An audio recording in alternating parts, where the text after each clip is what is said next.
Hello hi welcome back to gold channel. இன்றைக்கி December 3ஆம் தேதி. இன்று தங்கம் மற்ற வெளியோட விலை நிலவரம் எப்படி இருப்பதற்கான வாய்ப்புகள் இருக்குது, விலை அதிகரிக்குமா விலை குறையுமா அப்படிங்கிறத பற்றி இந்த வீடியோவில் பார்த்துடலாம்.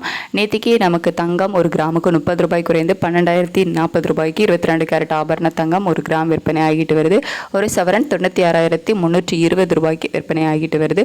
இப்படிப்பட்ட சூழ்நிலை இப்போதைய காலை நிலவரம் எப்படி இருக்குது அப்படின்னா, சர்வதேச அளவில் தங்கத்தோட விலை மீண்டும் அதிகரிக்க தொடங்கியிருக்கு.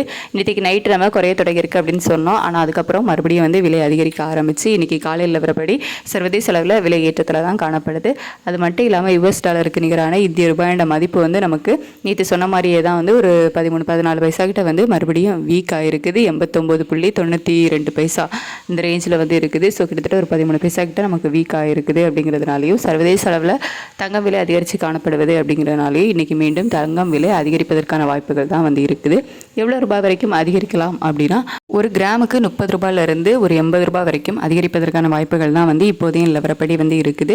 இன்னும் ஒரு மணி நேரம் கிட்ட டைம் இருக்குது. அதில் அப் அண்ட் டவுன் மாறுவதற்கான வாய்ப்புகள் இருக்கலாம். அதுக்கடுத்து வெள்ளியோட விலையுமே சர்வதேச அளவில் கணிசமான விலையேற்றத்தில் இருக்குது அப்படின்னே சொல்லலாம். இந்திய ரூபாயோட மதிப்பு 13 பைசா கிட்ட வீக்காக இருக்குது. அப்படிங்கிறதுனால வெள்ளி விலையும் அதிகரிப்பதற்கான வாய்ப்புகள் தான் இருக்குது. எவ்வளோ ரூபாய் வரைக்கும் அதிகரிக்கலாம் அப்படின்னா, ஒரு கிராமுக்கு ஒரு 3 ரூபாயிலிருந்து ஒரு 9 ரூபாய் வரைக்குமே சொல்லலாம். ஏன்னா ஒரு கணிசமான விலையேற்றம் தான் வெள்ளியில் இருக்குது.